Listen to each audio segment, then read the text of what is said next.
네, 반갑습니다. 네, 감사합니다. 이제 호응도 잘해주셔서 네, 드디어 마지막 강의가 되었습니다. 3달 짧지 않은 시간 정말 빠지지 않고 나와주셔서 너무나도 감사드리고 함께 선교에 대해서 나눌 수 있는 시간이 있어서 저에게도 너무 감사한 시간이었습니다. 저희가 선교에 대해서 오늘 조금 요약을 해보고 우리가 앞으로 그러면 어떻게 동역할 수 있을까 이런 점들을 한번 되짚어 보면서 오늘 시간을 마치려고 합니다. 첫 번째로 저희가 이 선교란 이렇게 넘겨주시겠어요? 예, 계속해 주시면 선교에 대해서 저희가 한번 생각해보는 첫 시간 생각나시나요? 선교란 무엇일까? 그때 센세이션을 일으켰죠. 그룹 토의가 되면서 네. 새바람이 불었어요. 그래서 선교란 무엇일까를 한번 고민해보고 서로의 생각을 나눠보고 그러면서 선교는 정말 무엇일까? 누가 하는 것일까? 무엇을 전하는 것일까? 그리고 어디서 해야 하는 것일까? 어떻게 해야 되는 것일까? 왜 해야 되는 것일까? 이런 질문들을 가지고 저희가 성경은 그러면 선교에 대해서 어떻게 얘기하느냐? 그러면 문화적인 관점에서 선교를 어떻게 우리가 바라봐야 되느냐? 그러면 역사 속에서 하나님은 어떻게 선교를 이끌어 가셨고 지금도 어떻게 인도하고 계시는지 그 지난 시간들을 쭉 보면서 하나님이 역사 속에서 선교를 어떻게 이끌어 가셨는지를 역사적인 관점에서도 한번 보았습니다. 그러면 문화적인 관점에서 선교는 어떻게 접근해야 되는 것이 맞는가에 대해서도 한번 생각해보고 고민하는 시간을 가졌고 선교를 하려면 그러면 전략이 필요한데 그 전략은 무엇일까라고 이제 그런 것에 대해서도 한번 얘기를 해보고 교회가 그러면 선교에서 감당해야 되는 일은 무엇일까에 대한 주제를 가지고 나눠봤습니다. 그래서 참 이 짧은 시간이 아니죠. 보통 한 교회에서 선교 세미나를 하면 한 약 4주 정도 합니다. 4주 정도 하면 성경적 관점 그리고 역사적 관점, 문화적 관점, 전략적 관점 해서 선교 세미나를 끝내요. 예, 저희는 좀 더 깊이 있게 다루면서 주제마다 좀 더 다뤘습니다. 그래서 이 시간이 더 좋은 것 같아요. 4주 5주는 선교를 알기에는 너무나 짧은 시간이고 근데 이제 이 긴 시간이지만 이 시간 속에서 우리가 한번 선교를 좀 이제 통합적으로 바라보는 안목을 좀 길러보는 시간이었으면 좋겠다는 심정으로 준비를 했고 그게 여러분들에게 전달되었으면 정말 너무 기쁠 것 같습니다. 그러면 저 오늘 요약을 하면서 마지막에 온 사람은 횡재죠. 이제까지 했던 거를 다 정리해서 들으니 마지막에 왔으면 다 들은 거예요. 그래서 그동안 못 들으셨다고 그러지 마시고 오늘 들으면 어느 정도 이렇구나 이제 생각하시면 됩니다. 그러면 성경적 관점에서 성경은 하나님의 마음을 우리에게 전달해 주는 하나님의 편지라고도 얘기할 수 있죠. 하나님의 뜻을 담고 있는 책이기도 합니다. 그래서 성경을 보면 성경의 가장 핵심이 무엇인지 무엇을 향해서 하나님이 이 메시지를 계속해서 전달하고 계시는지 그래서 성경을 저희가 읽으면은 하나님의 뜻과 마음을 알 수가 있습니다. 성경은 여러 가지 관점에서 해석할 수 있는데 그 중에 하나가 바로 선교입니다. 선교라고 했을 때 우리가 어떻게 정의했죠? 성경은요. 선교라고 했을 때는 온 열방이 하나님 앞에 예배드리는 것을 원하십니다. 그것을 에덴 동산에서 하나님은 이루시기를 원하셨죠. 하지만 인간이 죄를 지으면서 이 모든 것이 무너지고 말았습니다. 그래서 하나님은 이것을 어떻게 회복시키시고 하나님의 나라의 관점에서 온 열방이 하나도 소외되지 않고 주님 앞에 돌아오는 것을 원하시고 계셨어요. 그래서 성경은 이 이야기를 풀어나가기 시작합니다. 그래서 하나님은 이 족보라는 것을 통해서 구약의 아담과 그리고 셋의 후손들과 그 후손에서 노아와 셈, 그리고 아브라함, 다윗, 그리고 많은 선지자들, 그리고 예수님, 그리고 신약에 와서는 성령님을 통해서 사도들의 공동체를 또 세우게 되고 초대교회를 통해서 또 이 시작하게 됩니다. 선교를. 성경은 거기서 끝나죠. 그렇죠? 예루살렘에서부터 시작돼서 이게 땅끝까지 넘어가는 것들을 계속 얘기하고 마지막에 새 예루살렘, 하나님의 나라의 완성된 모형을 저희들에게 보여주면서 성경은 끝을 냅니다. 그러면 저희는 어디에 있을까요? 성경적인 관점에서 이미 완성된 하나님의 나라가 있고 우리는 그 사이에 지금 있습니다. 그렇죠? 언젠가는 그러면 우리의 비전은, 우리의 목표는 완성된, 하나님의 편에서는 이미 완성된 그 하나님을 향해서, 하나님 나라를 향해서 저희가 나아가고 있는 과정에 있는 거죠.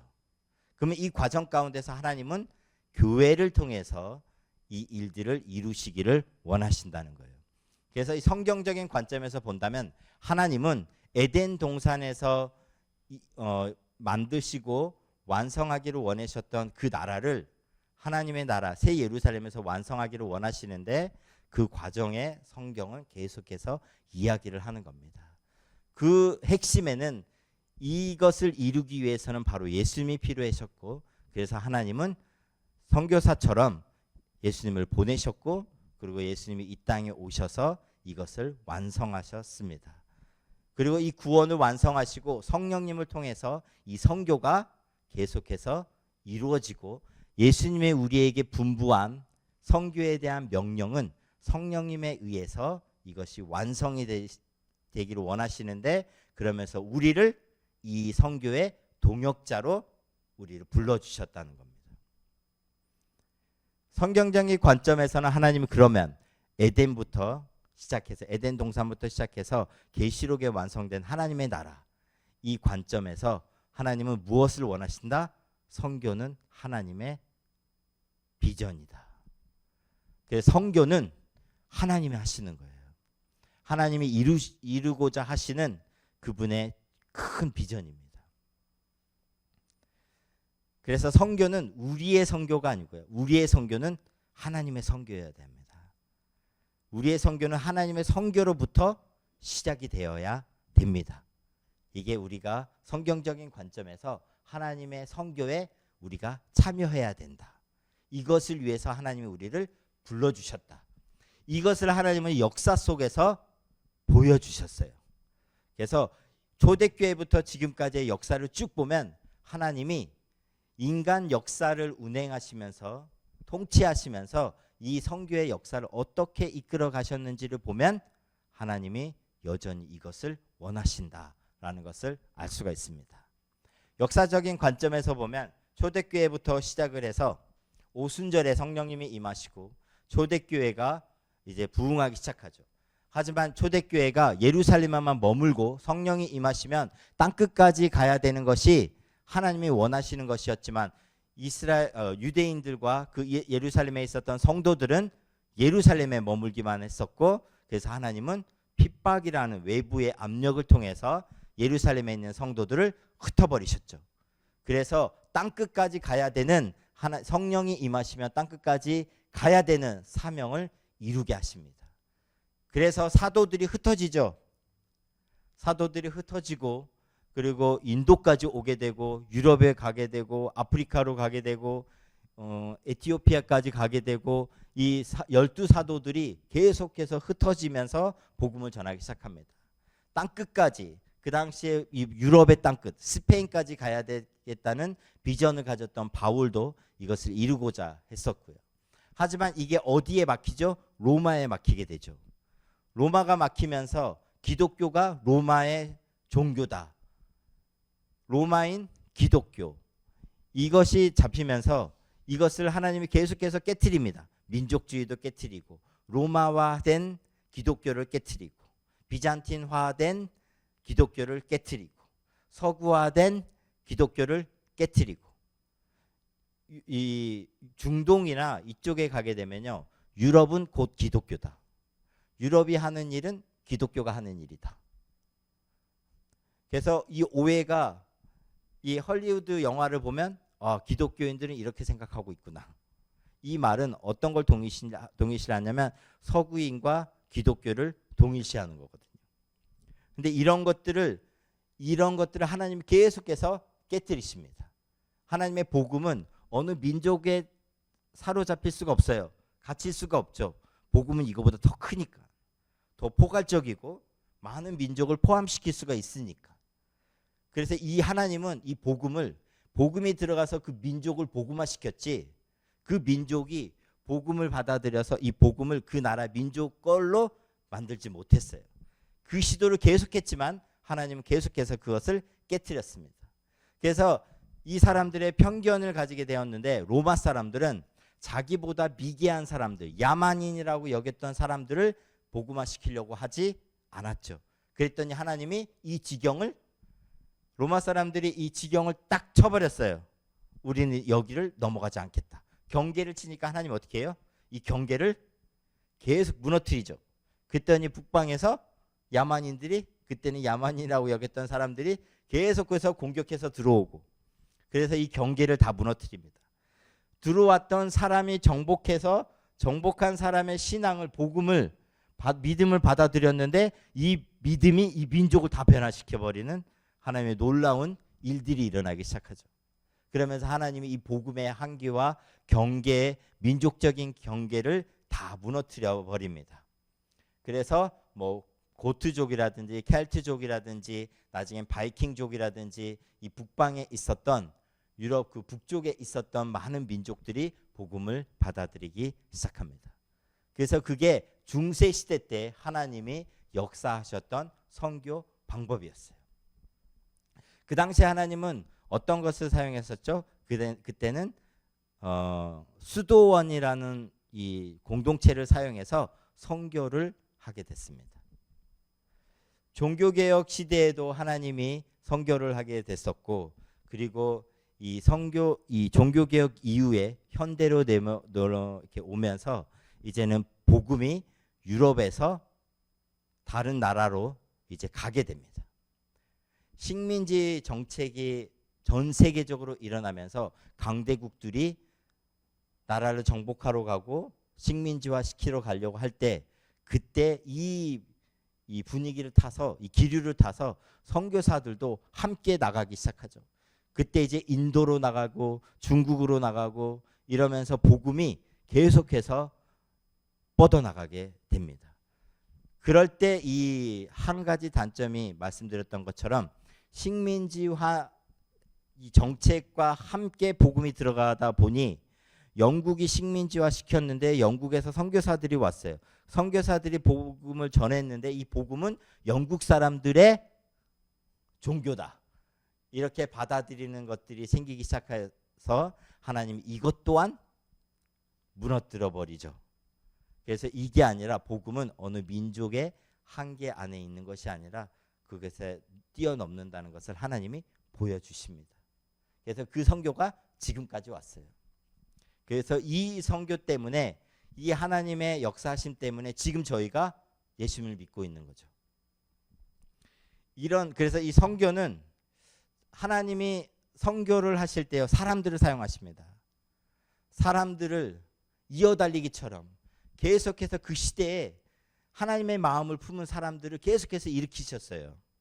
이 사람들을 하나님이 보내셨고, 교회가 보냈고, 공동체가 보냈고, 수도원이 보냈고, 정말 하나님의 사람들이 그 시대 남은 자들을 통해서 선교를 하셨어요.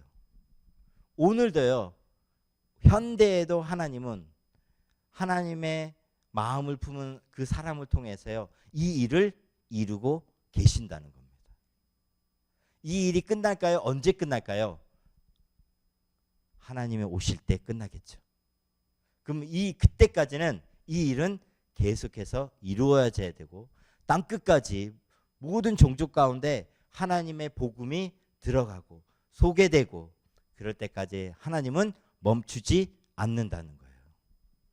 하나님이 멈추지 않는데 하나님의 백성이 멈춰야 될까요? 하나님이 멈추지 않는다면 하나님의 백성도 하나님과 함께 뛰어야 됩니다. 함께 하나님과 동행해야 되고 함께 이 일에 동참해야 된다는 거죠. 그래서 우리의 선교는 하나님의 선교에 동참하는 것이다. 우리의 선교는 하나님의 비전에 동참하는 것이다. 우리의 선교는 하나님의 오늘날 하시고 계시는 그 일에 참여하는 것이다. 이게 바로 오늘 하나님이 선교를 해야 되는 이유로 우리에게 보여주시는 겁니다. 저희가 현대 선교를 정리하면서 생각나세요? 네 사람, 세 시대, 두 전환기. 생각나시나요? 몰라도 돼요. 오늘 알면 돼요.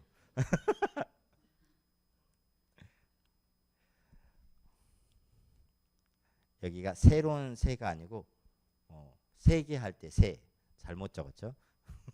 네 사람은 윌리엄 캐리가 첫 번째 시대를 이끌었고요. 그러니까 세 개의 시대가 있었습니다. 첫 번째 시대는 해안선 지역에 선교를 했던 시대가 있었고 내륙 지방으로 가서 선교를 했었던 시기가 있었습니다.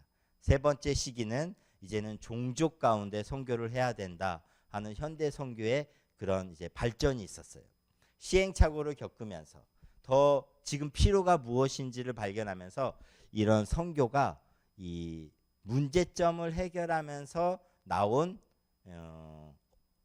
이 과정이죠. 이것 또한 하나님이 인도해 주셨고 인간이 놓쳤던 부분들을 하나님이 계속해서 말씀해 주시고 가르쳐 주시면서 인간들이 배우면서 이것들의 과정 가운데 우리에게 나타난 거예요. 그래서 이 첫 번째 시기에는 윌리엄 캐리가 해안선 지역, 배가 닿는 곳 그쪽으로 복음이 제일 먼저 들어갔습니다. 근데 그러다 보니 내륙 지방에는 복음이 상대적으로 들어가지 못하다는 것을 알게 됐어요. 그리고 내륙 지방에 들어가려고 했더니 외부인이 들어가려고 하니까 노란 머리가 아시아에 왔더니 너무 눈에 확 띄어요. 저도 여기 왔는데 외국인들이 보이니까 저도 신기하더라고요. 내가 터키에 있을 때 사람들이 나를 볼 때 이런 느낌이었겠구나. 근데 우리는 그나마 외국인들이 지금 있는 글로벌화 되면서 외국인들을 자주 봅니다. 그런데도 우리가 눈에 익숙하지 않으니까 깜짝깜짝 놀랐는데 그 당시에는 외국인이 노란 머리를 하고 오면은 그 모습 자체가 너무 생소하고 이상하고 이런 시대에서 내륙 지방에 들어간다는 것은 너무 힘든 일이었어요. 그래서 내륙 지방 선교를 할 때 이 선교사님들이 어떤 생각을 하게 됐냐면 이제는 이 사람들과 함께 살아야 된다. 그러려면 이 사람들의 문화를 받아들여야 된다. 그래서 이 사람들과 같이 옷을 입어야 된다. 이 사람들이 했던 머리를 나도 해야겠다. 해서 이 중국에 들어갔던 허드슨 테일러는 중국 사람들이 했던 머리를 하고 중국 사람들이 입었던 옷을 입고 그렇게 갔더니 중국 사람들이 외국인으로 보지 않고 이제는 우리의 민족의 어떤 문화적인 것들도 존중해주며 들어오는 선교사들을 받아들이기 시작합니다. 그래서 이제 현장화, 현지화, 토착화, 상황화 이런 것들이 대두되면서 선교에 이런 것들이 필요하다라는 이 필요가 나오게 되었습니다. 이 선교를 이렇게 쭉 하다 보니까 왜 복음화가 이렇게 더딜까? 왜 이렇게 안 될까? 그래서 사람들이 큰 충격을 하나 받았던 것은 사람들이 자기 언어로 된 자국 언어로 된 성경을 가지고 그리고 또 그 당시에는 식민지화가 되고 난 이후에 그곳을 정복한 나라가 그 나라 언어로 그 나라를 식민지화 시킨 거죠. 그랬더니 그 사람들은 모국어가 따로 있고 나중에 그 나라의 언어가 생긴 거죠. 그러면 아프리카에 있는 사람들이 스페인어로 이 언어를 쓰는데 성경은 스페인어로 되어 있는 거예요. 그러면은 저 시골에 있는 사람은 스페인어를 모르는 거죠. 그럼 이렇게 되면 이 스페인어를 모르는 사람은 자기 자국어로 되지 않은 성경을 없으면 모국어로 된 성경이 없으면 성경을 들을 수가 복음을 들을 수 없다. 이런 이 생각을 가지게 되면서 사람들이 이제는 선교사들이 번역을 하기 시작했습니다. 그래서 그 나라의 종족별 언어로 된 성경을 번역하기 시작했고, 그들이 외쳤던 것은 제일 좋은 선교사는 바로 성경이다. 이 성경은 쉬지 않는다. 성경은 휴가도 없다. 성경은 안식년도 안 간다. 성경은 늘 현지인과 함께 있다. 그러면서 최고의 선교사는 성경이다. 그래서 모국어로 된 성경을 그들에게 주기 위해서 선교사들이 많은 노력을 하기 시작합니다. 그래서 성경 번역이 이 세 번째 시대 이후부터는 막 활성화되면서 정말 감사하게도 지금은 많은 민족들이 자기 모국어로 성경을 읽을 수 있는 시대가 되었습니다. 근데 아직도 필요하고 아직도 이런 작업들이 필요한데, 하나님이 이 시간들을 정말 빨리 움직이고 계시고 있습니다. 우리가 이제 그 다음에 저희가 했던 거는 선교사의 삶에 대해서 저희가 좀 다뤄봤는데요. 선교사의 삶은 하나님으로부터 선교에 대한 소명을 받고, 그리고 그곳으로 나가기 위해서 준비를 하고 파송을 받습니다. 그렇죠? 파송하는 그 과정 속에서 많은 이해관계가 있고, 파송교회를 또 만나야 되고, 선교단체하고 또 연결이 돼야 되고, 또 그 사람을 믿고 기도해 주는 사람들도 있어야 되고, 그곳에 가서 또 생활해야 되는데 많은 어려움들도 있죠. 타문화권에 가서 그곳에서 여행이 아니라, 지금도요, 이민을 가는 것은 그렇게 쉬운 일이 아닙니다. 선교사는 이민도 아니고 여행도 아니고 뭐라고 해야 되나요? 그냥 선교사예요, 그게. 그래도 하나님 앞에 맡기고 파송이 돼서 나가죠.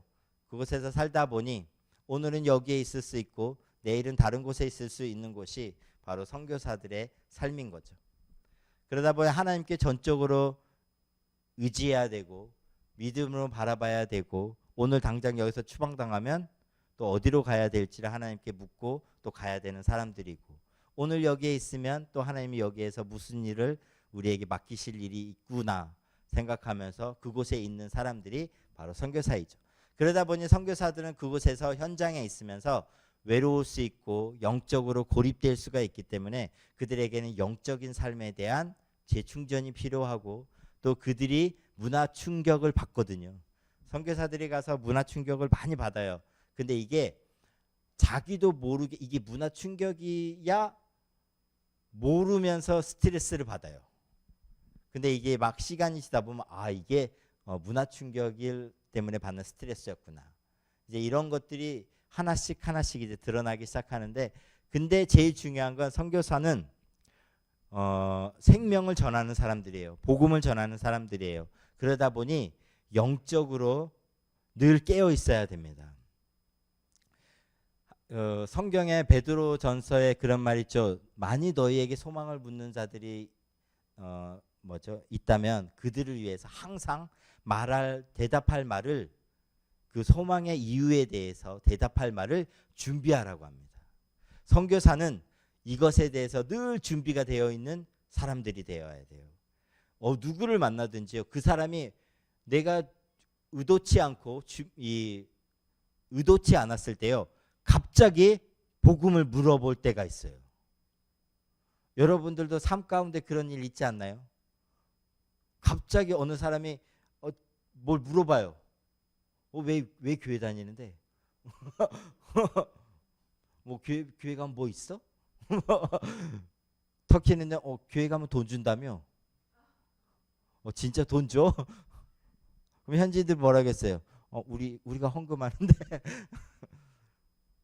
늘 우리에게 소망의 이유에 대해서 묻고, 이런 사람들에 사실 베드로 전서의 배경에는요, 늘 그 성도들이 핍박받는 상황 가운데 소망의 이유에 대해서 묻는 거였거든요.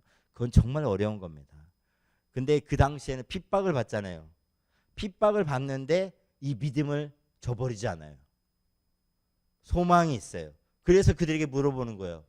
이해가 안 된다. 너의 소망의 이유가 무엇이냐. 그러면 이 사람은 복음을 전할 수 없는 상황 가운데서 이러한 딱 환경에 딱 처해졌을 때 복음을 전할 수 있게 준비가 되어 있어야 되는데, 그거는 영적으로 깨어 있어야만 할 수 있다는 거예요.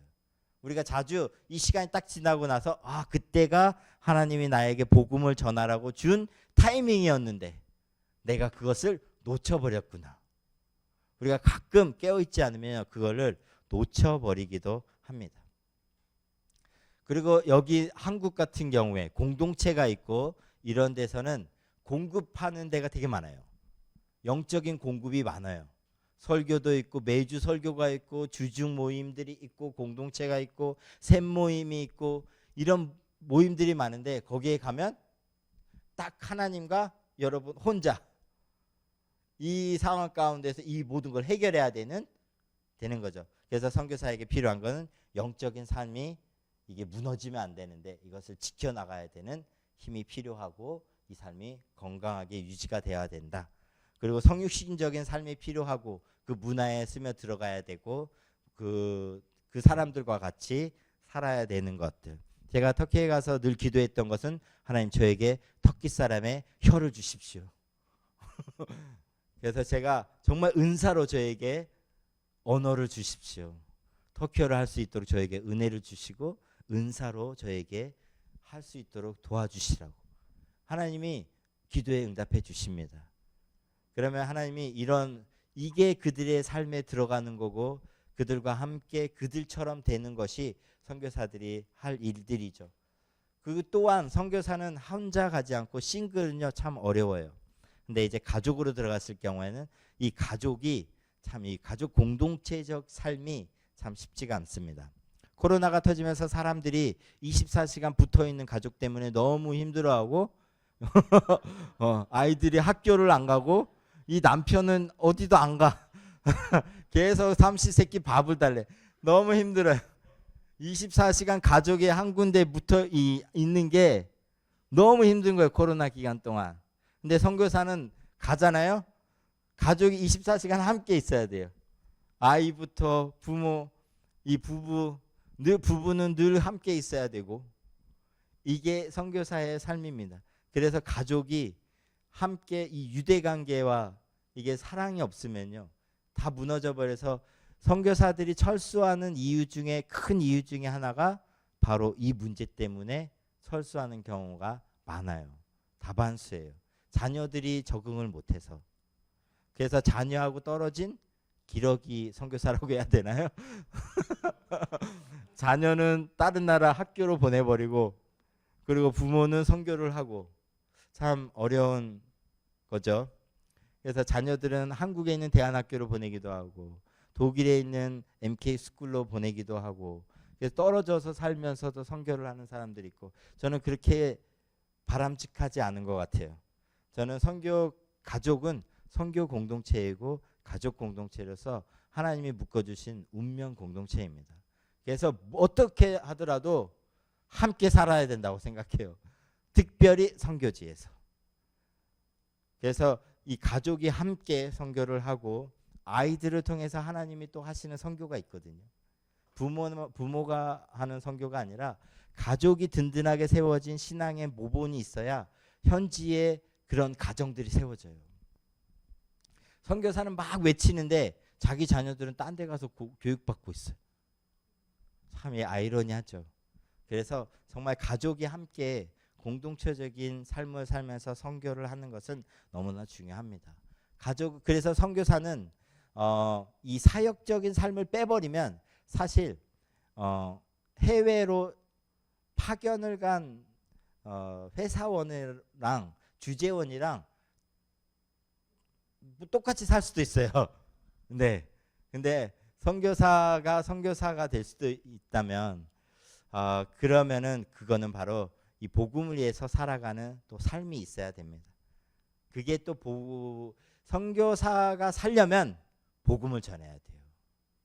복음을 전할 때 선교사가 살아나요. 이게 전하지 못해서요 선교사들이 우울증에 걸리게 돼요. 그런 상황이 안 되기 때문에 너무 어려워요. 사실 이게요 쉬운 일은 아니지만 하나님이 또 그렇게 하셔야죠. 열어주셔야죠.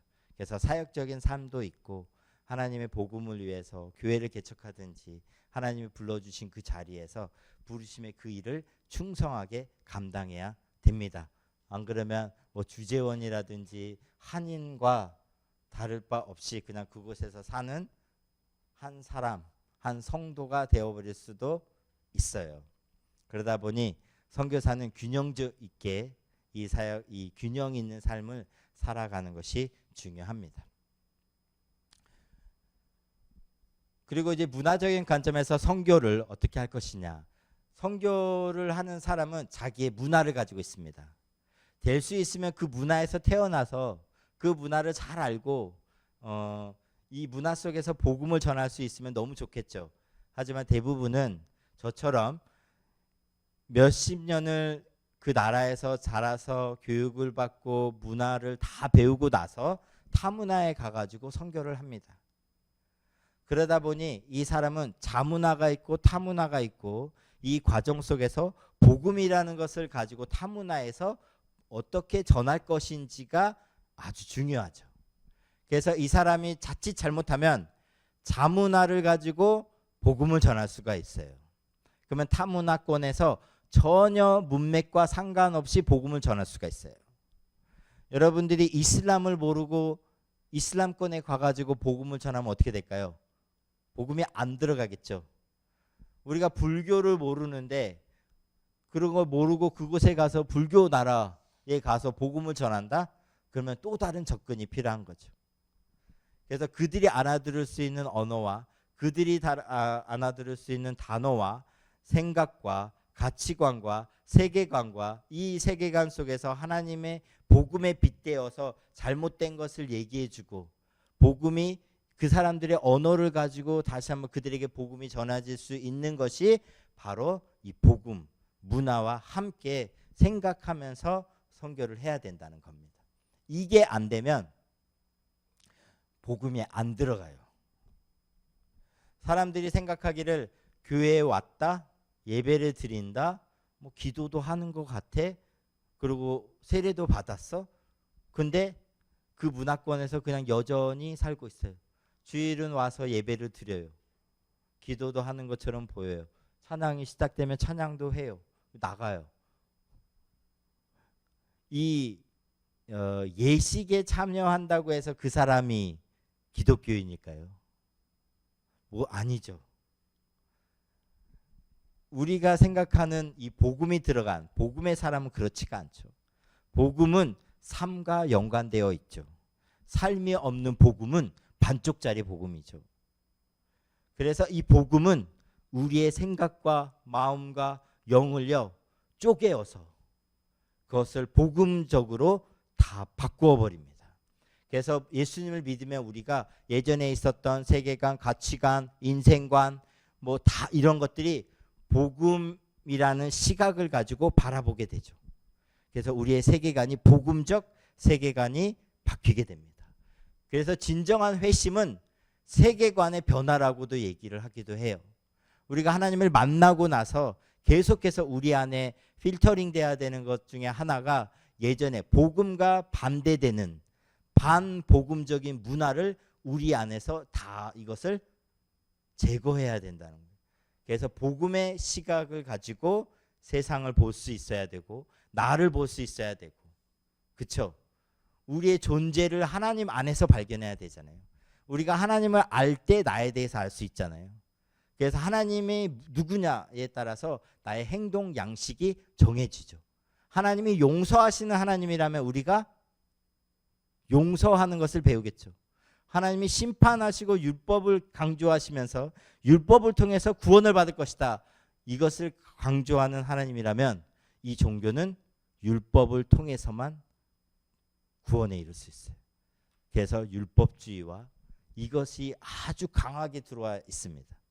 행위가 아주 중요하게 생각되어 드는 것이 이게 다 하나하나 다 엮여져 있기 때문에 복음적으로 우리가 어떤 하나님을 아느냐 어떤 하나님을 믿느냐에 따라서 우리의 누군가가 정해지고 우리가 어떻게 행동하느냐도 정해집니다. 그러면 반대로 우리가 어떻게 행동하느냐에 따라서 우리가 누구인 것을 알 수 있고 우리가 어떻게 행동하느냐, 내가 누구냐에 따라서 내가 믿는 하나님이 어떠한 누구신가도 우리가 알 수 있습니다. 그래서 우리가 복음을 가지고요 계속해서 나를 돌아보고 나를 계속해서 진단해 봐야 돼요. 그래서 우리가 설교라든지 예배 시간에 말씀이 선포될 때 우리가 깨지는 것이 이런 부분들이 생각이 깨지고 복음에 반했던 것들이 막 깨지죠. 그러면서 이게 바로 잡혀지고 균형적인 세계관이 우리 안에 들어옵니다. 이것을 선교사들은 가서 이 작업들을 해야 돼요. 문화적인 관점에서 우리가 접근했을 때는 그냥 복음만 전하는 것이, 복음만 전해서 끝나는 것이 아니라 복음을 전하고 난 다음에 과정이 사실 더 중요하기도 합니다. 그 다음으로는 저희가 그러면 하나님의 선교 전략은 무엇일까? 그래서 얘기했을 때 하나님의 선교 전략은 바로 공동체이다. 하나님의 선교 전략은 교회이다. 교회를 통해서 하나님이 선교를 해 나가신다. 하나 넘겨주시면, 하나님의 아브라함을 부르셨죠. 아브라함을 부르시고 나서 그의 후손인 이스라엘 공동체를 세우셔서 이 이스라엘 공동체가 제사장 나라로 하나님이 불러주셨어요. 그래서 이 이스라엘 제사장 나라인 이 공동체를 통해서 하나님은 이집트, 가나안, 시리아, 바벨론, 페르시아, 이방 나라까지 하나님은 하나님의 하나님 되심을 알리기를 원하셨습니다. 예수님이 오셨죠. 예수님 이후에 또 다른 공동체가 세워지는데 그게 바로 교회이죠. 이 교회가 성령님에 의해서 교회가 다시 한번 일어나서 이 교회가 유대인들에게, 로마인들에게, 헬라인들에게, 야만인들에게, 그리고 남은 미종도 종족들에게 복음이 전해지는데, 이것을 하나님은 누구를 통해서? 교회 공동체를 통해서. 그래서 하나님은 오늘 이 시대에도 교회를 통해서 이 전략을 사용하신다. 그래서 바이샘도 이 전략에 동참해야 되는 거죠. 왜? 바이샘은 하나님의 교회니까. 그러면 하나님이 짜시는 그 전략에 참여해야죠.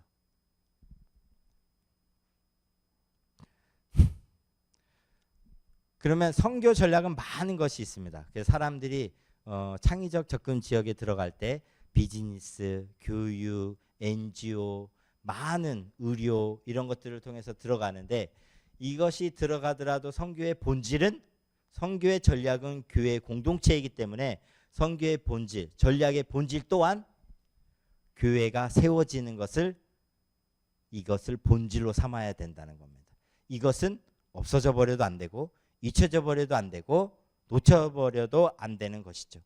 그래서 선교는 각 나라와 각 종족마다 교회가 세워지는 것을 원하고 그것을 목적으로 해야 됩니다. 다른 방법론적인 것들은요, 그건 다 방법이에요. 그게 목표나 목적이 될 수가 없죠. 이거는 이거와 같죠. 우리의 목적은 뭐죠? 하나님의 나라죠. 우리의 비전 또한 하나님의 나라죠. 우리의 직업은 이것의 방법이죠. 근데 우리가 방법과 수단인데 우리는 가끔 이것을 놓쳐서 이 직업이 우리의 목적이 되어버렸어요. 그렇죠? 그래서 그 목적, 비전이 어느 직업을 갖는 것이 꼭 사회가 얘기하는 비전이에요. 그래서 사회가 정해놓은 이 직업은, 이 직업군은 상위 클래스의 직업군이야. 이쪽은 하이 클래스 직업군이야. 그래서 이걸 다 정해버렸어요. 그래서 우리는 이쪽으로 되도록이면 상위 클래스에 있는 직업을 우리의 타겟과 목적으로 하죠. 이게 어쩌보면 인생의 목적처럼. 근데 그리스도인들에게는 우리의 인생의 목적은 하나님의 나라죠.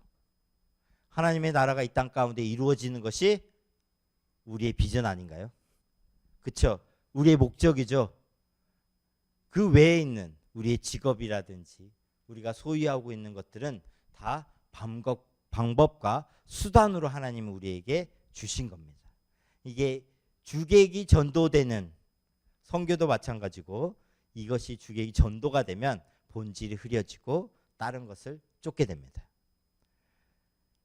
선교는 어떤 목적을 해야 되냐면 그 나라의 종족 가운데 자립, 자치, 자전된 교회를 세워야 된다. 그게 바로 건강한 교회이다. 이것을 하는 데는요, 한 번에 세워지지 않습니다. 많은 시간이 필요하고 노력이 필요합니다. 그리고 그 교회가 다시 교회를 개척하러 나가는 것이 바로 선교에 있어서 반드시 이루어야 되는 거죠. 제가 한 날은 이런 생각을 했어요. 선교사가 교회를 개척해서 교회를 세웠는데 이 교회가 선교를 하지 않는다. 그러면 뭔가 문제가 있는 것 같은데 그러지 않나요? 그래서 제가 내가 뭔가 잘못하고 있다 생각이 불현듯이 하나님이 말씀해 주시더라고요. 교회는 교회를 낳아야 됩니다. 이게 바로 하나님이 원하시는 거예요. 교회는 저는 이 교회는 확장되어 가는 것이 하나님이 원하시는 겁니다. 셈이라는 것도 확장의 원리잖아요. 그죠? 하나님이 우리에게 보여주시는 교회가 교회를 낳고 우리가 세운 교회, 그 교회가 또 다른 교회를 낳는 것이 지금 선교지에서 꼭 필요한 모델입니다. 그래서 그것을 위해서 이 본질을 본 사람들은 이 일을 중요하게 생각하고 있고 이 일을 해 나가고 있습니다. 여기까지가 우리가 지금까지 한 강의들입니다. 이해되셨나요? 네. 네. 오늘 강의를 이제 해보도록 하겠습니다.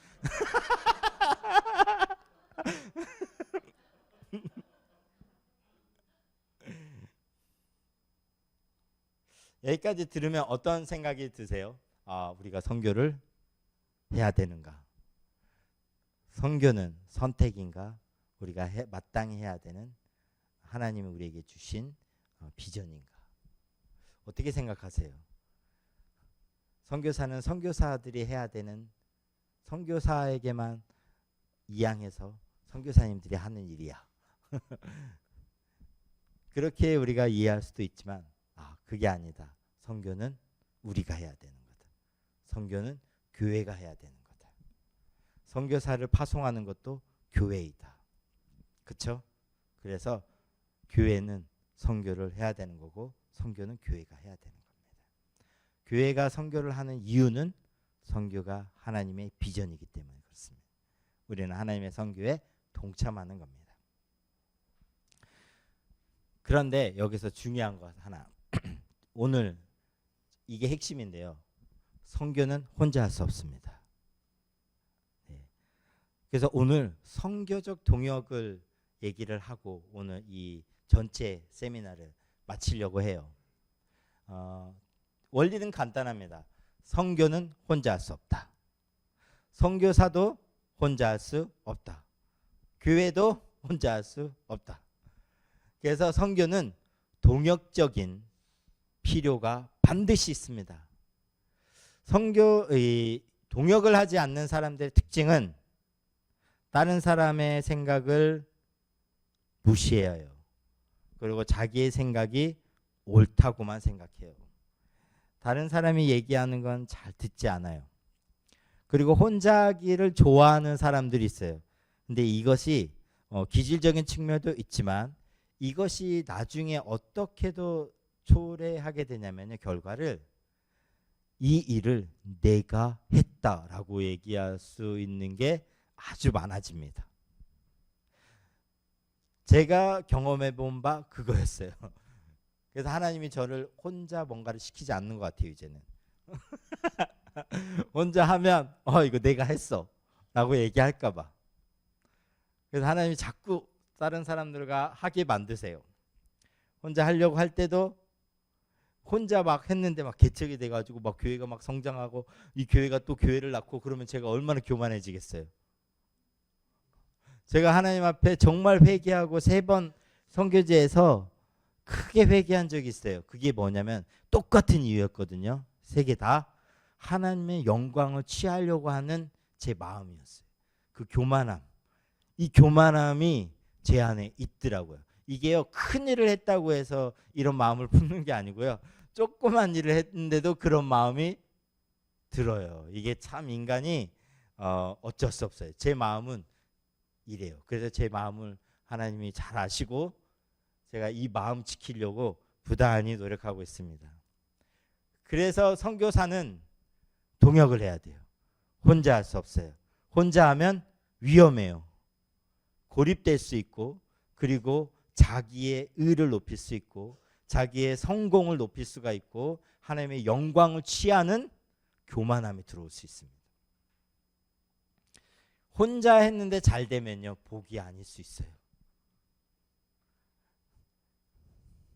사람마다 다르겠죠. 저는 복이 아닌 것 같아요.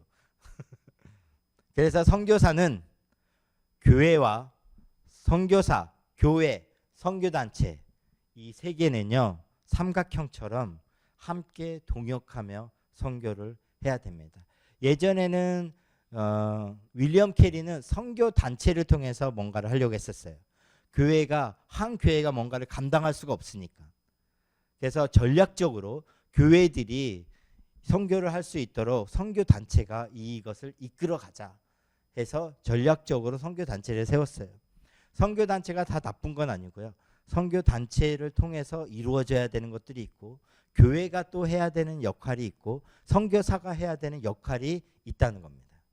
이것이 잘 이루어질 때 선교는 조금 더 균형적이고 효과적이고 또 하나님의 이름이 높여지는 그런 선교가 될 수 있습니다. 저희가 잘 아는 것처럼 선교사부터 한번 해볼까요? 짧게 저희가 하면 선교사는 말씀드린 것처럼 현장에서 복음을 전파하는 사람들이에요. 그리고 문화적으로서 다리 역할을 하고 현지인들을 제자화시키고 상황화시키는 것이 선교사가 할 일들입니다.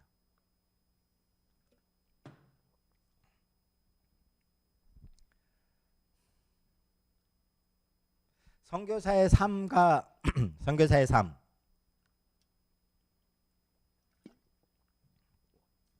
저희가 사실 선교사는 어떠한 삶을 살아야 되느냐, 역할은 무엇이냐, 강의를 다 한 거예요. 그렇죠? 요약입니다. 선교사는 어떤 사람이죠? 타문화권에 가는 사람들이죠. 그렇죠? 그 타문화권에 가서 복음과 타문화 사이에 다리 역할을 하는 사람이 선교사입니다. 선교사에서 복음이 막혀지면 이 복음이 더 이상 진전되지 않고 전달이 되지가 않아요. 그래서 선교사는 메신저 역할을 하면서도 다리 역할을 하면서도 이 전달자의 역할을 잘 감당해야 되는 사람이 바로 선교사들이죠. 첫 번째로 그래서 문화적인 거리를 극복해야 됩니다. 이 과정이 한 적어도 10년은 걸리는 것 같아요. 오래 걸리죠. 문화적인 거리를 극복한다는 건요, 정말 어렵습니다. 근데 20년이 지나도 모르는 것들이 많아요. 평생을 한 40년 살아도 터키를 다 모를 것 같긴 해요. 근데 복음을 위해서, 선교사로서 복음을 전하기 위해서 그들의 문화를 이해하고 복음을 전달하기 위한 정도까지는 그래도 어느 정도는 조금은 배운 것 같다는 생각이 들어요. 그래서 이 문화적인 거리를 극복해야 되고 그것을 이제 자연스럽게 받아들여야 되는 사람들이 역할이죠. 그래서 그 타문화권에서 어떻게 복음을 전해야 되는지를 알아야 되고, 팀 선교사들이 해야 되는 것 중에 하나 바로 팀 사역입니다. 어느 단체는요, 혼자 사역 못하게 해요. 그냥 규정이 그래요. 팀으로 보내든지 그 현장에서 팀 사역을 하게 만듭니다. 왜냐? 혼자 할 수 없으니까. 너무 위험하니까. 통제가 안 될 수도 있어요. 어떤 사람은 현장에서 이분 돌아가야 될 것 같은데, 근데 교회가 그 사람을 안 불러요. 교회가 안 불러요. 근데 현장에선 이 사람 다 하나같이 얘기하는 건 돌아가야 될 것 같은. 근데 교회가 안 불러요. 이 사람이 오면 교회가 힘들어질까 봐 그런지 모르겠는데 하여튼 안 불러요. 혼자 있으면 위험해요. 근데 다른 사람하고 교제를 하느냐? 하지 않아요. 더 위험해지죠. 그래서 무조건 저는 팀 사역을 해야 된다고 생각합니다. 근데 한국 사람들이 팀 사역 정말 어려워하거든요. 우리나라는 기본적으로 팀 사역을 수직적인 구조에서 팀 사역을 생각합니다. 그렇죠? 근데 바이셈은 그 구조를요 많이 깬 곳이에요. 그렇죠? 여러분들 이 담임 목사님이 이렇게 편하게 대해주는 교회 보셨어요? 이런 교회 없어요. 근데 그러면서도 하나님의 이 구조 속에서 리더십을 주는 사람들이 있고 수평적이지만 하나님이 세우시는 리더십들이 또 있어요. 그래서 제가 서양 사람들하고 사역을 하면서 느낀 거는 이 사람들은 나의 문화가 아니고 이 사람이 어느 포지션에 있느냐에 따라서 그 사람을 대우해 줍니다. 이 사람이 어떤 사람인지 저는 잘 몰라요. 근데 막 나가면 선교단체 디렉터예요. 근데 우리 교회에 오면 안수 집사님이에요. 근데 왔는데 저한테 막 형님 그러고 서양 사람이 적응한데 나하고 막 나이도 같아요. 근데 교회에 오면은 리더로 인정하는 거예요. 선교단체 막 디렉터 막 이 국가 디렉터 그런데도 그렇지 않는다는 거예요. 포지션에 맞게끔 그 사람을 대해주고 그 권위에 순종할 줄 아는 사람들이 아주 좋은 장점이 있어요. 우리나라에도 장점은 있죠. 하지만 팀 사역을 위해서 우리나라 사람들이 제일 못하는 선교사들이 못하는 팀 사역 중에 이유가 그런 것입니다. 그래서 각자의 은사에 따라서 각자의 역량에 따라서 무엇을 할 수 있고 내가 이것을 못한다라고 정직하게 얘기를 해야 되는데 이 부분에 있어서 정직하지 않으려고 하는 거예요. 그래서 다 하려고 해요. 그러다 보니 이런 사람 만나면요 진짜 힘들어요. 팀 사역할 때. 팀 사역 어딜 가든지 팀이 있고 어디 가든지 팀 사역을 하는데 저는 가장 건강한 팀 사역은 자기가 무엇을 할 수 있고 무엇을 못하는지요 정확하게 알아야 돼요. 자기 색깔이 정확해야 그 팀에서 자기 색깔을 낼 수가 있거든요. 그래서 이 팀도 이 색깔에 맞게끔 그 사람을 사용할 수가 있어요. 근데 이거 없이 나는 무색이야. 뭐든지 할 수 있어 하면요 진짜 답이 없는 팀 사역이 될 수 있습니다. 이 무색인 한 사람 때문에 진짜 겪어봐야 알아요. 자기의 은사 그래서 성경도 자기의 은사를 따라서 몸을 세우고 교회를 섬기고 하는 것을 중요하게 생각을 하거든요. 그래서 우리가 은사에 자기의 역량에 따라서 해야 됩니다. 서양 사람들은요 이 부분에 대해서 정직합니다. 저 그게 너무 마음에 들더라고요. 저희 같이 하는 미국 선교사님이 있는데 그 선교사님은 자기가 무엇을 할 수 있는지 무엇이 약한지 정확하게 알아요. 그래서 이 부분은 제가 난 이거 잘 못한다. 요셉 너가 해라. 너가 해줬으면 좋겠다. 나는 이 부분을 안 했으면 좋겠다. 정확하게 딱 얘기합니다. 이거를 더 푸시하잖아요.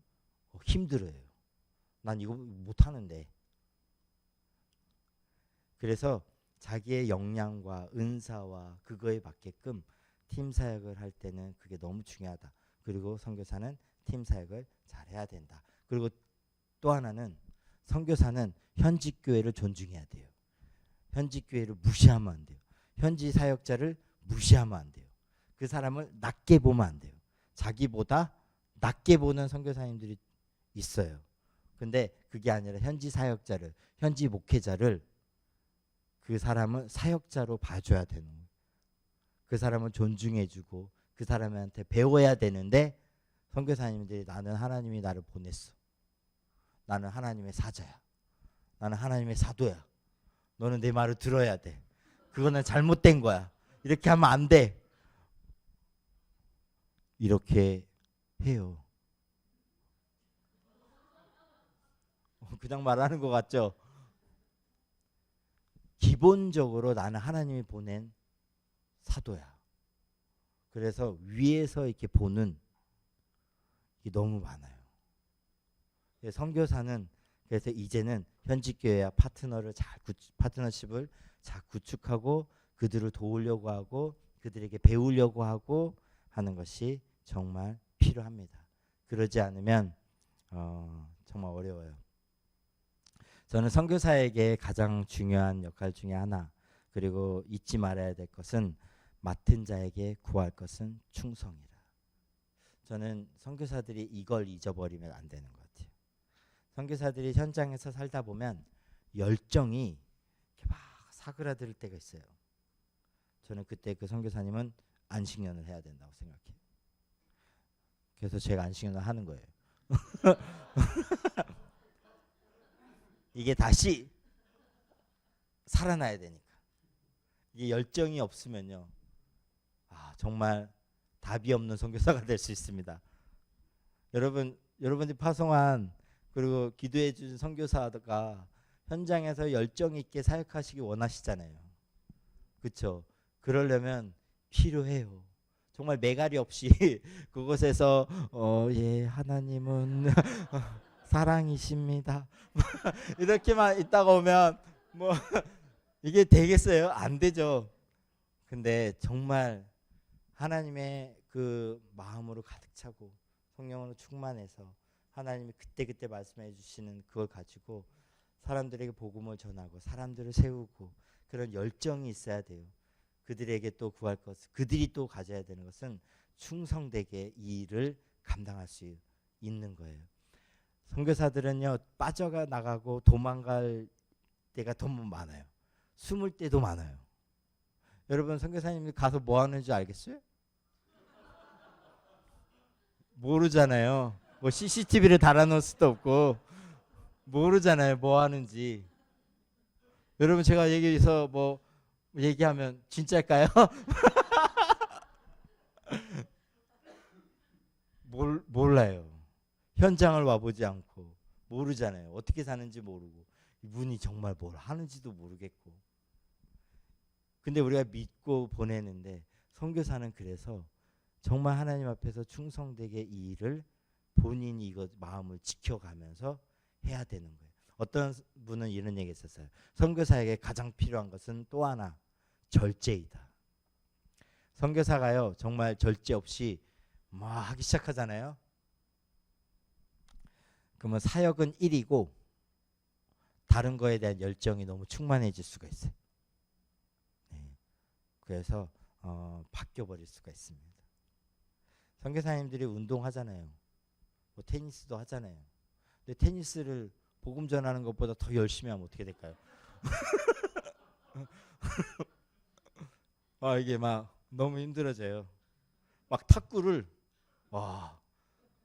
진짜 막 선수처럼 탁구를 연습하고 운동 건강을 해야 되니까 다른 거에 막. 근데 여러분, 제가 탁구를 준프로처럼 칩니다. 선교사가 내가 이것을 열심히 얘기 안 하잖아요. 저 참고로 탁구 잘 못 쳐요. 그래서 선교사는 자기 관리를 잘해야 되면서요, 하나님 앞에 서서 이 일들을 충성되게 감당할 수 있는 사람들이 되어야 된다는 거예요.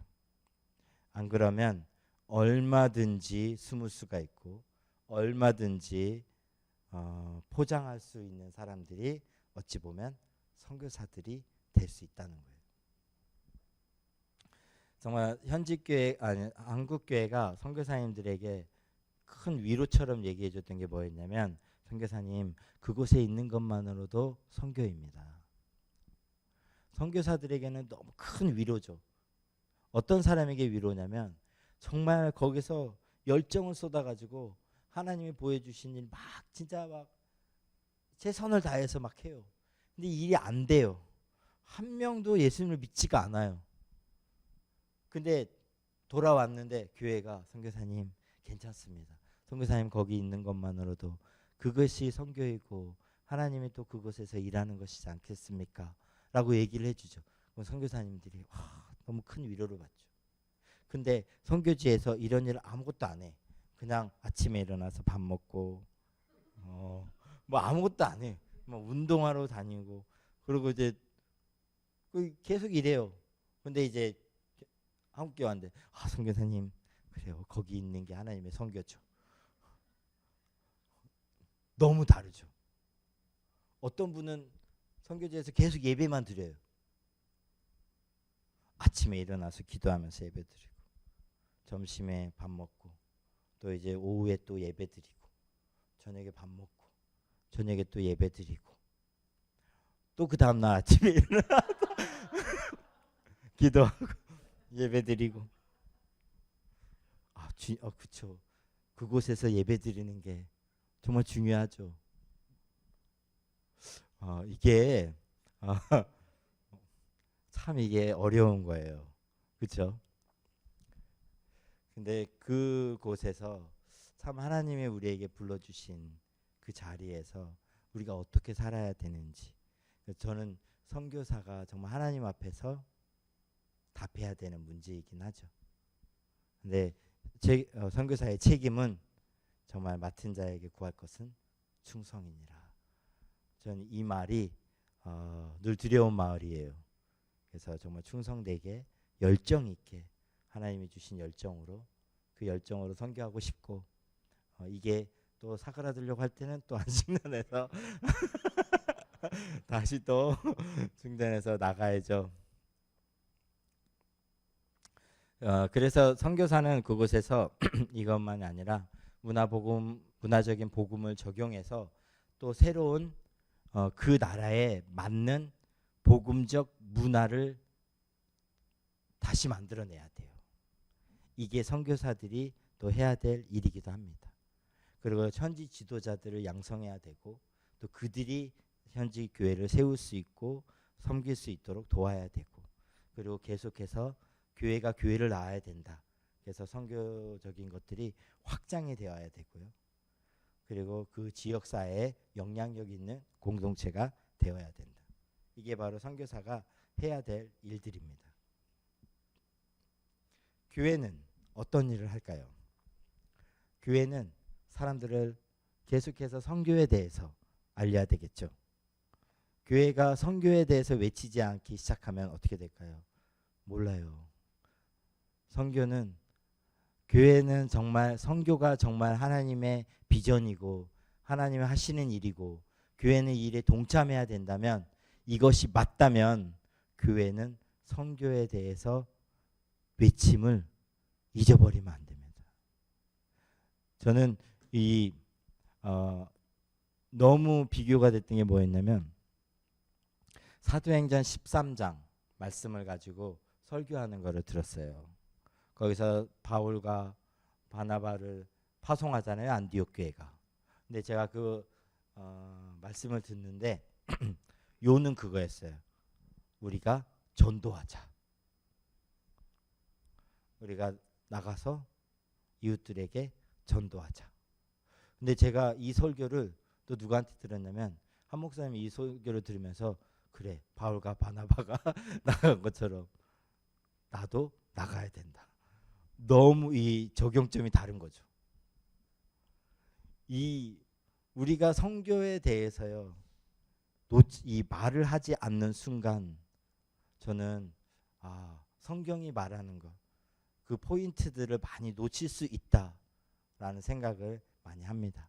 그래서 교회는 선교적인 비전을 늘 제시해 줘야 되고 이 방향에 있어서 우리 교회가 어떤 것을 해야 될지에 대해서 그 비전들과 이 하나님의 비전과 이 선교를 계속해서 나눠야 줘야 된다고 생각이 듭니다. 교회는 이 말을 잊어버리면 안 된다고 생각해요. 그래서 이거를 계속해서 제시해주고 이것을 위해서 타문화권에서 사역할 사람들을 세우고 그들을 파송하고 하는, 그리고 이것을 위해서 삶을 살아내는 사람들이 있어야 되죠. 교회는 선교사들만 파송했다고 해서 끝나는 게 아니죠. 그래서 선교적으로 우리가 어떻게 살아야 될까? 우리가 하나님의 나라가 이 땅 가운데 임하고 우리의 삶의 터전과 가정과 이 나라에 임하는 것이 하나님의 뜻이라면 우리가 선교적 삶이 우리의 삶 가운데서도 이루어져야 되죠. 이것의 연장선이 타문화권 선교죠. 그렇죠? 여기는 아무것도 없는데 타문화권만 선교하면 안 되겠죠. 그래서 우리의 이 범위가, 지경이 이 안양 여기만이 아니고 수촌마을 이쪽만 아니고 우리 지경이 계속 넓혀져서 세계를 품는 그런 교회가 되는 것이 하나님이 원하시는 거죠. 그래서 교회는 이 역할을 잘 감당해야 된다는 것. 여러분, 선교 단체의 역할은 무엇일까요? 선교 단체는 좀 저희들과 네, 알겠습니다.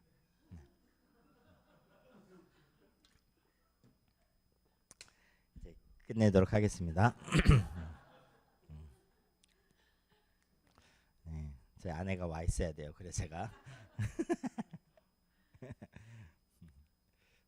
선교 단체는 그래도 선교사들을 파송할 때 전문적인 훈련과 선교에 대한 체계적인 훈련들을 그래도 잘 시켜줍니다. 그것에 맞는 정신이라고 해야 되나, 정신과 그것에 맞는 삶의 태도와 정말 하나님 한 분 바라보면서 페이스 미션을 어떻게 해야 되는지에 대해서 많이 얘기해주고 그것을 위해서 훈련시키는 곳입니다. 참 저는 도움을 많이 받았습니다. 그래서 이 단체들을 통해서 선교사가 삶 가운데 영적인 것, 문화적인 것, 그곳에서 어떠한 일을 감당해야 되는지, 팀 사역을 어떻게 해야 되는지, 이런 일들을 좀 더 전문적으로 지원해주고 소통해주고 훈련시켜주는 단체이기도 합니다. 그리고 이제 그들은, 선교 단체는 세계 선교를 어떻게 해야 될지에 대한 전략을 짜요. 그래서 이 전략을 가지고 우리가 이 나라는 어떻게 접근을 하자, 어떻게 하자, 어떻게 팀 사역을 꾸려서 보내자, 이 사람이 거기에서 무엇을 할지, 그리고 거기에서 필요한 상황들이 있으면 네트워크를 통해서 이것을 가능케 해주는 것이, 한 교회가 감당할 수 없는 일을 이 네트워킹을 이제 단체가 해주는 거죠. 그래서 이제 이런 네트워킹을 해서 필요한 것들을 지원해주고 소통과 협력을 할 수 있도록 만들어 줍니다.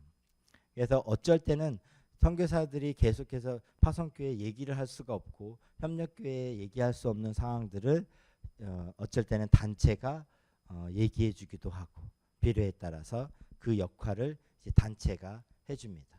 그래서 이 선교사, 교회, 선교단체, 이 세 개의 구조는 함께 협력하면서 우리가 나아가야 되는 거죠. 어쩔 때는 선교단체가 교회를 너무 터부시했고요.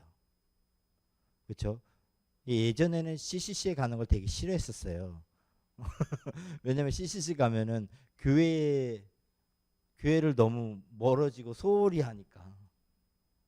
이제 CCC는 거기만 계속 이제 키우려고 하고, 이제 뭐 교회는 뭐 나몰라라 하고, 이제 이러다 보니까 교회 옆에 있었던 단체들, 선교 단체들, 어쩔 땐 교회와 딱 대치가 되는 상황이 돼버리는 상황도 되고, 이제 그러다 보니까 여러 가지 뭐 시행착오를 겪었지만, 하지만 우리가 이런 균형을 맞춰야 되는 거죠. 제일 중요한 거는 저는 교회라고 생각합니다. 그래서 교회를 중심으로 있어야지, 교회와 단체가 딱 부딪히면요, 저는 선택은 교회여야 된다고 생각을 합니다. 교회를 중심으로, 이 교회를 세우기 위해서 단체가 있는 거지, 그래서 이 단체를 위해서 교회가 있으면 저는 안 된다고 생각해요. 그거는 잘못된 생각이라고 생각합니다. 그래서 교회를 중심으로 이루어야 되고 교회를 도와야 된다. 근데 하지만 교회는 선교 단체라든지 이 주변에 하는 단체들을 무시해서도 안 되고 그들의 하는 일들과 이 훈련들을 지원하면서 함께 하나님의 나라를 이루어 나가야 된다고 생각합니다. 그런 의미에서 바위샘은 참 좋은 본이기도 해요. 그래서 이곳에서 청소년 사역들도 이제 하게 되고 또 선교도 이제 함께 동참해서 하면 되겠죠. 네. 그러면 이제 마무리 하겠습니다. 이제 저희가 처음 얘기했을 때 우리의 선교는 무엇일까? 그렇죠? 선교에 대해서 우리가 했을 때 선교는 하나님의 경륜이다. 그렇죠? 하나님의 경륜은 태초부터 요한계시록에 나와 있는 그것까지 이 경륜을 하나님께서 어떻게 이루어 가시는지 자신의 계획을 어떻게 이루어 가시는지 이 모든 것을 우리가 경륜이라고 얘기를 하는데 이 하나님의 경륜은 온 열방이 주님 앞에 돌아오는 하나님의 그 계획이 담겨져 있는 거죠. 그래서 우리가 그 일에 동참하는 것이고요. 존 스토트가 이렇게 요약을 했죠. 선교는 하나님의 마음으로부터 생겨나서 그분의 마음에서 우리의 마음으로 전달되는 것이다. 선교는 세계적인 하나님의 세계적인 백성이 세계적으로 활동하는 것이다. 이게 바로 선교이죠. 성경은 하나님의 선교에 대해서 얘기하면서 하나님이 세상을 이처럼 사랑하사 독생자 예수 그리스도를 주셨으니 이 세상을 향한 하나님의 계획 그리고 이 세상이 그리고 주를 믿는 모든 사람이 멸망치 않고 영생을 얻게 하기 위해서 하나님이 독생자를 보내셨고 이 일을 이루신다는 것. 그렇죠? 하나님이 이 일을 위해서 우리를 불러주셨다. 하나님은 우리에게 온 민족에게 나가서 제자 삼고 그들을 위해서 공동체를 세우는 것이 그리고 이것을 위해서 하나님이 우리를 보내신다. 믿으시나요? 예수님도 얘기하셨죠. 하나님이 나를 보내신 것과 같이 나도 너희를 보낸다. 하나님이 우리를 보내시나요? 보내십니다. 그래서 하나님은 오늘 우리에게 이런 도전을 하시는 거고 이런 도전보다는 저는 이런 표현을 하고 싶어요. 부탁을 하시는 거죠. 하나님이 이 일을 위해서 가면 안 되겠니? 하나님이 이 시대 가운데 누가 우리를 위하여 갈고 하나님의 어떤 내적인 외침이라고 해야 되나요? 그런 사람을 찾고 있습니다. 그렇죠? 그분을 위해서 갈 사람, 그분을 위하여 보낼 사람, 그분을 위하여 지금 이곳에서 선교를 하는 사람. 하나님은 그 사람을 찾고 있는 거죠. 가는 사람만 하나님이 기뻐하시는 게 아니라 이곳에서 보내는 사람, 가는 사람, 또 여러 곳에서 하나님을 위해서 선교적인 삶을 사는 사람을 하나님이 기뻐하신다는 거예요. 하나님의 나라를 위한 그 공동의 비전이라고 저는 생각합니다. 선교는 여러분들과 저와 함께 나눠야 되고 함께 동참해야 되는 공동의 비전이 저는 선교라고 생각합니다. 저는 성경을 읽으면서 깜짝 놀라고 정말 이렇게까지 하나님이 우리를 여겨주신다고 하는 것은 하나님이 우리를 친구로 삼아주셨을 때 하나님은 우리에게 이제는 감추지 아니하고 그의 비밀을 뜻을 우리에게 보여주시는 친구로 우리를 불러주셨다는 것. 하나님의 뜻을 성경을 통해서 우리에게 보여주셨죠. 그래서 그 뜻을 우리 또한 그 뜻에 동참하기를 하나님이 원하시기 때문에 우리를 친구로 불러주셨죠. 그리고 하나님은 우리를 동역자로 불러주셨죠. 우리는 하나님의 동역자들이요. 그렇죠? 하나님이 자신의 일에 우리를 동역자로 불러주셨다는 것. 참 큰 은혜라고 생각합니다. 하나님의 사역은요. 협력해서 이루어집니다. 그쵸? 나는 심었고 아볼로는 물을 주었으되 오직 하나님께서 자라나게 하셨나니. 저는 팀 사역의 원리라고 생각해요. 각자의 일은 다르지만 하나님이 이루실 거고 하나님이 그 일을 완성하실 건데 각자에게 주어진 사명과 각자에게 주어진 일이 있다는 거예요. 선교라는 큰 그림 속에서 우리 모두가 각자가 하나님이 불러주신 자리가 있고 해야 될 일이 있고 그 자리에 우리가 섰을 때 하나님이 기뻐하시고 하나님이 이 일을 협력하여 선을 이루신다는 것을 믿습니다. 그래서 우리가 오늘은 마지막 마무리하면서 정말 하나님이 정말 손 잡고 걸어가는 것을 원하시는 것 같아요.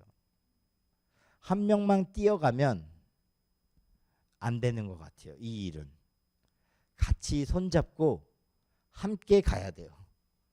그래야 내가 아니라 우리가 드러날 때 하나님이 영광 받는 거고 하나님이 일하셨다는 것을 우리가 고백할 수 있습니다. 그래서 내가 드러나지 않고 우리가 이 일을 했다고, 그래서 하나님이 이 일을 했다고 고백할 수 있는 길은 우리가 서로 손잡고 함께 걸어가고 이 동역의 아름다운 동역을 함께 이뤄 나갈 때 이 선교가 또한 아름다워지고 하나님께 영광이 되는 선교가 될 것이라 생각합니다. 네, 마치도록 할게요. 네, 한 번 더 제가 혹시 말하고 싶으신 분, 질문하고 싶으신 분, 은우가 들어왔으니 끝내야 돼요. 이제. 그동안 너무 제 강의를 듣느라 수고 많으셨고요.